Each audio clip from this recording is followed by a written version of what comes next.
Ay, hello po mga idol. Magandang araw po sa ating lahat.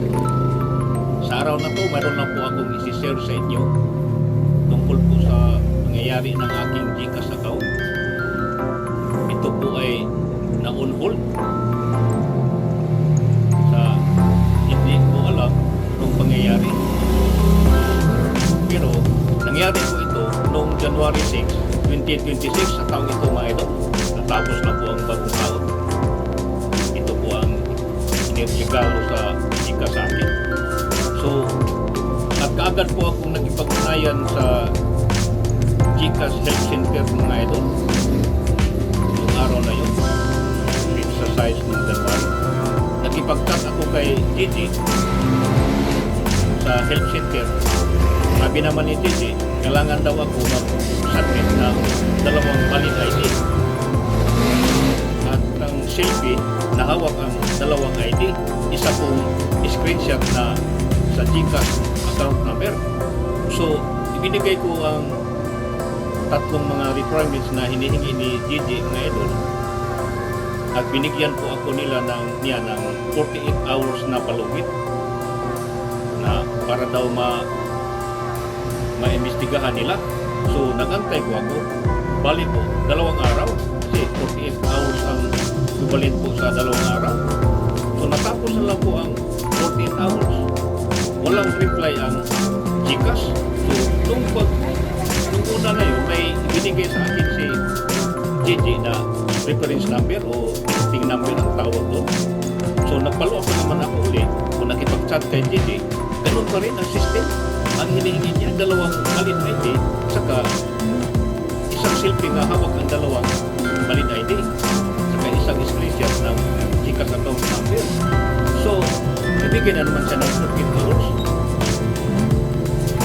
Pero yun, nag-reply sila doon sa aking email address.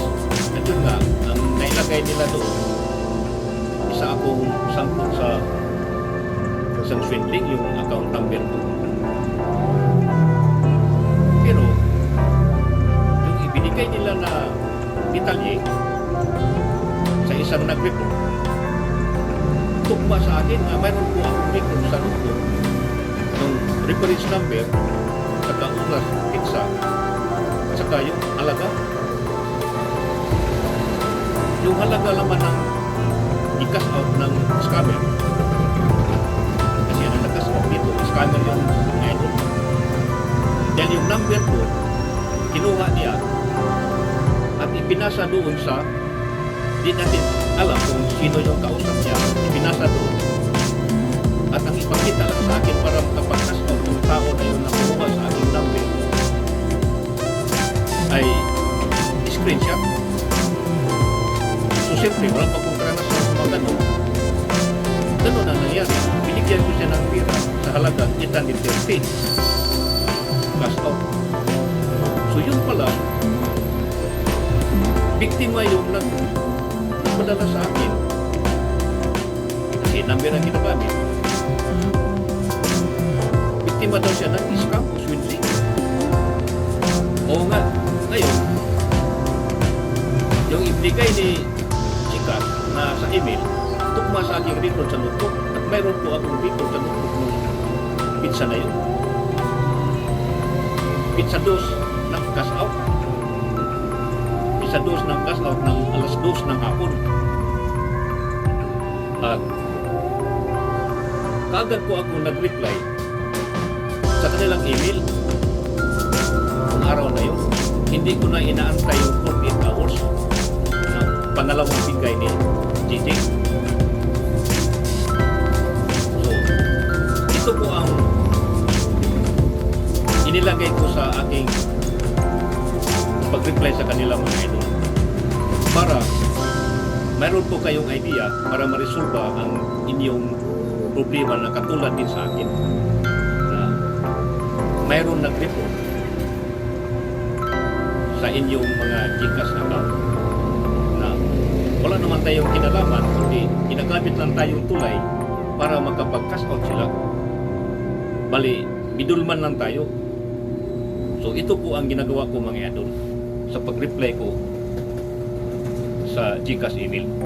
Ito na po mga idol, ang aking ginagawa para sa pag-reply sa email ng GCash. Kung sakali makaroon po kayo ng ganitong klaseng problema nga tulad sa akin, ito lang po ang ginagawa ko nga pwede niyong basihan para ma-resolve po ang problema na yan na on hold. So ganito po ang aking ginagawa. Magandang araw po. Ako po ay sumulat bilang tugon sa inyong abiso tungkol sa pag-hold ng aking GCash account dahil sa isang swindling complaint. Reference number, itong reference number mga idol, dito po ilagay yung ibinigay kay DJ na ticketing number ang tawag nila. Ito pala ang reference number, dito ilagay. Nais ko pong malinaw na paliwanag na ako po ay hindi scammer at walang anumang kinalaman sa paniling lang. Ako po ay isang maliit na tindahan na nagbibigay lamang ng cash in cash out service. Ang transaksyon, binabanggit ninyo, transaction ID, dito po ang transaction ID mga idol, yung reference number na yung kina-cash out na nag-report, dito ilalagay kasi may transaction din kayo o ako na hinawakan na nailista sa notebook. So dito ilagay yung reference number, yung transaction sa cash out, saka pizza at oras, saka magkano ang halaga. Ay isang karaniwang cash out transaction na aking isinagawa sa aking tindahan. Ang tao na cash out ay hindi ko personal na kilala at wala po akong direktang ugnayan o komunikasyon sa kumpinan. Batay sa aking pagkaunawa, ang nag-report ay kausap ng taong nag-cash out at ginagamit lamang ang aking GCash account bilang daanan ng pira nang hindi ko nalalaman na may panining lang na nagaganap.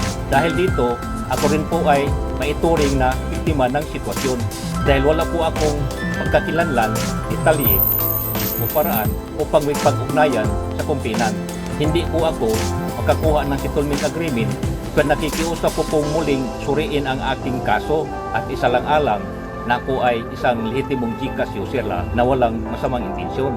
Ako po ay handang makipagtulungan sa anumang investigasyon at umasa po sa inyong patas na pag-unawa upang maresolba ang isyong ito at maibalik ang normal na access sa aking account. Maraming salamat po. Lubos na gumagalang. Dito po ilagay ang buong pangalan natin ngayon. GCash account holder, register mobile number. Dito ilalagay ang GCash account number. So yan po ang ginagawa ko mga idol. Pagkatapos ng pag-email ko dyan, pag-reply, nag-reply ko sila agad at sinasabi nila, istigahan daw nila at mag-antay ako ng 72 hours. So nag-antay ako ng 72 hours mga idol. Biruin mo, sa loob ng 72 hours, equivalent po siya ng 3 araw. So, nung malapit na matapos ang 3 araw mga idol, sinubukan ko naman na buksan ang aking GCash account ng hapon, siguro mga alas 4 o alas 5. Bigla akong nagulat kasi na-open na po ang aking GCash account. At mula pizza size ng January, na-open ko siya pizza 14 ng January. So isang linggo po siya mga idol, isang linggo po siya bago ma-unhold. So ngayon, nagamit ko na mga idol at ngayon, nag-iingat na ako. At natuwa po ako mga idol ng araw na yun dahil na-open na po ang aking GCash account at nabasa ko rin at natanggap ko na meron na pala silang email na ibinigay sa akin. So ito po ang reply nila sa email nila mga idol galing po sa kanilang investigasyon. Ito po ang kanilang email mga idol na aking natanggap. We have completed our investigation and would like to inform you that your account has been cleared. We have lifted the restriction on your account. You may now log in to access our services again. We would like to remind you that all transactions are being monitored as part of our security measures and are being reported to the regulators. Account may be put on hold if we observe any suspicious activity. So, nakamonitor pala sila mga idol. Inomonitor nila ang aking GCash account. Baka maka-observe na naman sila ng yung tinatawag nila nga suspicious activity. Ito yung suspicious activity mga idol na bilang isa tayong personal GCash account, ang ating account ay pang personal lang. So dito makikita na halimbawa ay biglang malaking cash in o cash out. Ibig sabihin mga idol, kung karaniwan maliit lang ang galaw ng pira tapos biglang may malaking halaga na pumasok o lumabas, itinuturing itong kinahinala ng system.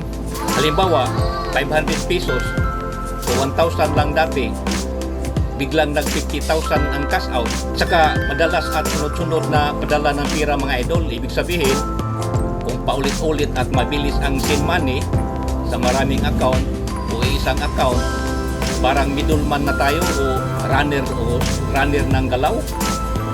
Halimbawa, 20 ka padala sa loob ng 10 minuto. Yun, sunod-sunod mga idol. Tsaka maraming reklamo o report laban sa account. Ibig sabihin, kung may nag-report na scam o may kahinahinalang transaksyon na kinasasangkutan ang account mo, automatic na flag agad ng system mga idol. Paggamit ng account ng iba mga idol o hindi tugma sa pangalan, ibig sabihin, ang pangalan sa GCash dapat tugma sa valid ID. Kung ipinapagamit sa kamag-anak, kaibigan, kung piki ang pangalan, violation ito mga kaibigan, mga idol. Halimbawa, pangalan sa GCash, Juan de la Cruz, pero ID ay iba. Saka pag-login sa ibang device mga idol o lugar, ibig sabihin, kung biglang nag-login sa bagong cellphone, ibang IP o lugar, iniisip ng system na baka hack ang account. Halimbawa, lagi sa Manila, tapos biglang nag-login sa ibang probinsya, bansa, yun. Saka yung magkakahawig ng galaw na sa scam idol, money laundering o illegal activity. So ibig sabihin, kapag ang pattern ng galaw na pira ay katulad ng ginagamit ng scammer, pasok, tapos labas agad, walang malinaw na purpose, maraming taong involved. Kahit hindi scam, kung kahawig ang galaw, mapaplag pa rin mga idol. Saka duplicate account o hindi kompletong verification. Ibig sabihin, isang tao, isang verified account lang, kapag may dalawa o higit pang account, gamit isang ID o number, violation mga idol. Pag kulang ang ID, selfie, info, hindi trusted ng system. Resulta mga idol, limit, freeze o hold. Ang pinaka-importante, ang GCash ay AI plus automatic system mga idol. Hindi nito tinitingnan ang intention mo, pattern ng galaw lang. Kaya ito na po ngayon mga idol ang inilagay ko sa aking tindahan para sa policy cash out para makasigurado po tayo. At meron po tayong cash out policy, valid ID requirements. Kailangan ng valid ID mag-cash out. Dapat pareho ang pangalan ng GCash account at sa pinapakitang ID. Personal na pagharap ng may-ari ng GCash account. Walang valid ID, walang cash out. Hindi tinanggap ang ID ng ibang tao. Hindi pwede ang screenshot o litrato ng ID. At mayroon din palaala, cash out ay para lamang sa GCash account owner. Kailangan ng valid ID, pangalan ng ID, at GCash ay dapat magkatugma. No valid ID, no cash out. So, yan lang po mga idol. At salamat na lang na na-open na po ang aking GCash account. Hindi biro po mga idol kasi mayroon po medyo kalakihan para sa akin ang laman ng aking GCash. Nasa 53,000 ang laman. Sayang naman kung hindi nila ma-unhold ang aking GCash account. So, pag open uli, diretso ko na agad ni transfer sa bangko. Kaya, iwasan na po natin mga idol na maglagay ng medyo malaking halaga sa ating personal account ng GCash kasi hindi tayo nakakasigurado. Baga anytime magkaroon na naman ng on-hold. So, ganyan lang po mga idol. Sana, kung sino man ang nagkaroon ng problema tulad sa akin, makatulong ito ng kaunti para sa inyo. At pwede niyong gayahin ang aking pag-iimit. So, hanggang sa sunod na ating mga yan mga idol, kung sino man ang nakakaranas ng ganitong tulad sa akin ng problema, subukan niyo nga i-email pamagitan ng mahinahon. Huwag lang po kayo masyadong mag-apura o medyo galit na magsasalita sa email para maawa po ang ikas. At kung sino man ang nagkaroon ng kanyang problema hanggang ngayon na hindi pa na-open, huwag kayong mawala ng pag-asa. Nandyan lang yan, hindi naman mawawala yan ang hirap. Basta huwag lang masyado ang report na halimbawa ay mabigat ang pinaparatang sa atin. Yun lang po mga idol. Hanggang sa sunod nating video para kung sakali magkaroon tayo ng problema, magbibideo tayo ulit.